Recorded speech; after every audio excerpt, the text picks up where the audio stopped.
Merci Bandeko. Doudou, merci d'arriver dans le il y a des tétiques. Bandeko, mais ça, on comprend déjà que il y a des tétiques, ils ont attendent, ok, il faut être trop sûr avec le stylo, on va dire, ma commune. Tu vois, la fois passée, le Kamouya, poivron, j'espère la cinquième production à poivron, la personne qui est non scientifique à poivron, la personne qui est aussi famille à poivron, soit piment vert.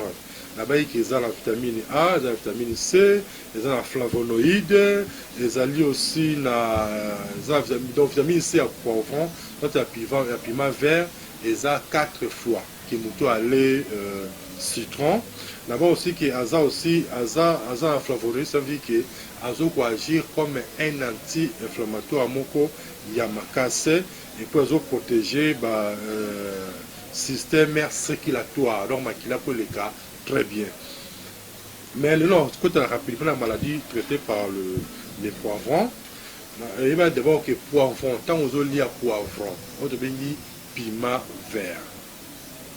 Dans la petite réponse de mots qui sont posés à Yati, avant de consommer ici, tu es question comme on combien de fois non. Si na sala qui n'a pas qui est là, on est à l'habitude alimentaire na yo. Un des qu'on a qui est à l'habitude alimentaire na yo, donc on met là on régulièrement. Je peux bien sur la tité, n'a pas bien que dans un côté, là aussi ça va y a là, moi de tourner à poivron. Je peux bien sur la tité, avant où est bas dans côté à poivron, il va que na sala qui timoko, si on est là où il y a poussière. Voilà, comme j'ai toujours dit une chose, au lieu de pour la cotonda, il faut au lieu pour être en bonne santé. Et surtout, na fléau toujours na ngoya ba COVID-19 oyo, biso africain, ceux qui ont mis biso les Congolais, ceux qui ont mis pour la biso COVID-19 aux avoir les solo. Mais sauf que nous avons tendance toujours à bangaka, nous avons tendance à recopier ma mindele, donc on a peur. Mais la veille que ce qu'on le cabinet, on se met dans salaki, au bang à la hauteur. À tout moza face à Moutouya, COVID-19, cela n'a rien à péter. Et on sait le lot au bon côté. Par rapport à ma propriété, nous avons un cas de tina salaki. Parce que la veille que ce sont les tiwana, il faut traiter au infection pulmonaire, il faut traiter au fatigue générale, il faut traiter au kosu, maux de tête, courbature, constipation, et vous tirez au souster. Mais baboudoulement les bourreaux qui ont monté. Mais on va le changer de la tiwana et qu'on multiplie le pourcentage de la mobilité à spermatozoïdes. Donc, le qui a cabinet aux gens qui ont 4 carrefours de gènes, mais aussi 4 n'a pas ngapi. Mais, avant la maladie soignée par poivron, il n'y a pas que les autres aussi, sauf mon écati, ils ont fait faute dans la par rapport au temps, on les capot sur ma livre. On se met sur la coma. Comment livre est découvrant universel. Le livre on a 3 grandes parties. La première partie, c'est comment on peut soigner la maladie à partir de la plante où ils ont zinga la biso. Deuxième partie, c'est comment on peut soigner la maladie à partir de l'autoliaka. Et puis partie à souk à la coma, nous pouvons fabriquer un produit yomoko. Parce que à lire au monde des oeufs de la biso, là c'est la France au déjà non. On a choisi vaccin au côté où ils étaient, au côté 30.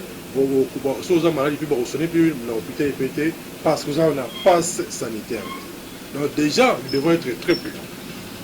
Alors, poivron, par rapport à la maladie soignée par le poivron, on a un cadre de la constipation.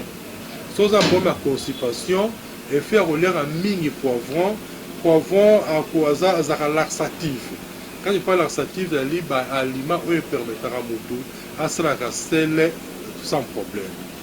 Et puis, il y a une action anti-flantillante. Ouais, donc, ça va permettre la circulation, il y a du relais et les garçons qui ont souffrir. Et puis, pour avoir ça aussi bien macassé, ça aussi toléré même pour les diabétiques qui peuvent aussi le consommer, même aussi pour les gens qui souffrent comme il y a obésité. Mais pour les diabétiques, déjà, il doit poser une question avec qui. Quelqu'un m'avait posé la question par rapport à la diabète. J'avais dit, une personne qui souffre comme un diabète, est-ce de la moitié, est-ce de la mobali, on l'ingaté, ça va vous faire qu'il y ait comme la première trouble sexuel. Il y a ce qui recette, il y a 3 citrons, plus pamplemousse, un verre à pamplemousse, plus 3 citrons, nous mélangeons le matin en gin. ça qui pendant moins 2 semaines. On a un règlement pour qu'il mais un peu pour soulager le premier diabète. Parce que vraiment que l'homme congolais a souffert, c'est pas, ça me fait mal au cœur. Hein? Mais comme ça, alors, on a prévenir aussi cancer. Il faut seulement de consommer régulièrement les poivrons, soit le piment vert, et pour permettre un nettoyage type digestif. Comme ça, aux problème, il y a cancer à la langue. Et puis, par rapport à la richesse, il y a antioxydants. Donc, on a la vitamine A, on a la vitamine B, et vitamine C. Comme j'ai vu la fois passée, on protéger les cellules contre en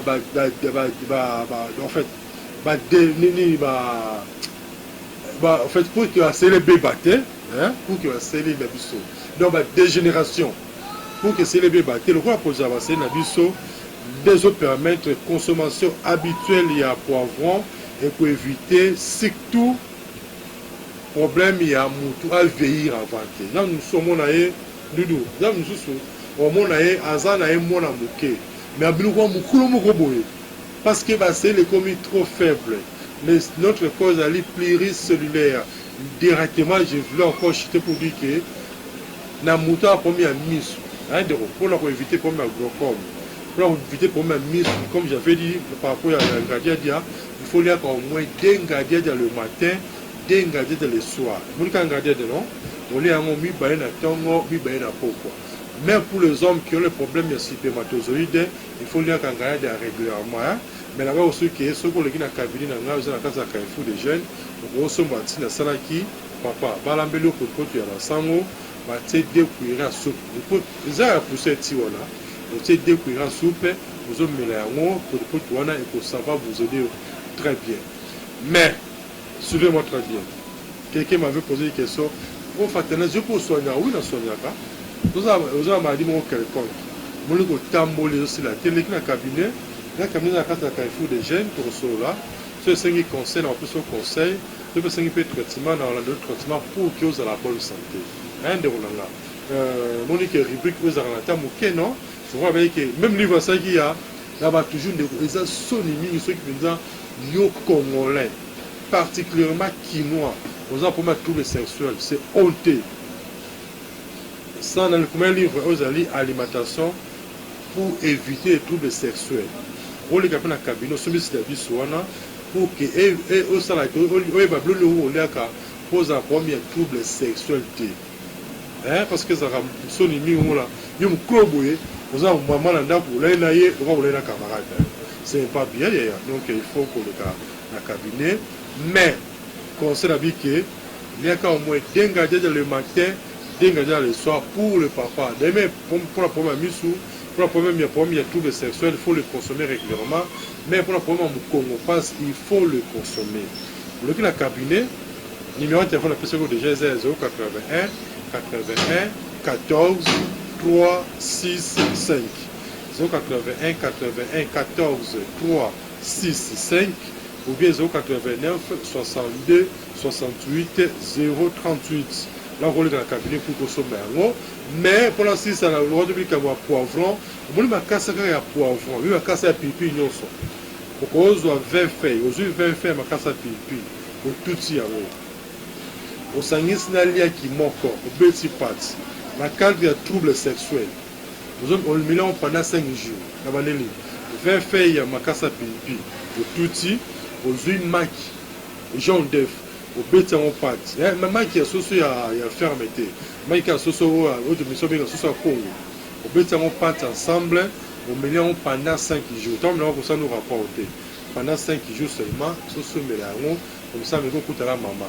Mais entre-temps, mais la tina salaki régulièrement, matin, soir, ça va vous aider. Alors, pour la première insomnie, pour tous ceux qui ont insomnie, on va rester bien pour l'insomnie, mais vous savez, quand moi, il dit tout le monde, sauf que tout le monde a peu, quand vous là, vous dites tout le monde, vous avez quand on peut mettre la mise. Gaz, on a un côté de la mise, comme ça, on a la comment, on a il y a le problème à bébé. Vous avez qui a voulu s'en de retard Syrie parce que là-bas, il va dans le chuté. Vous avez qui a vu Athanase Luzolo Kabemba. Tout le prochainement. So, c'est pas qu'il y a une rubrique où il y a des tétiques. On peut se dire que Moro Nzambe, Yende, caméraman ya émission yo et pour peselinga aussi Alain Kabongo monteur ya émission et puis monteur autorisé les la rubrique na ezali Doudou Moutiri peselinga yepe merci alors nous mon bon son pour le prochainement bye bye.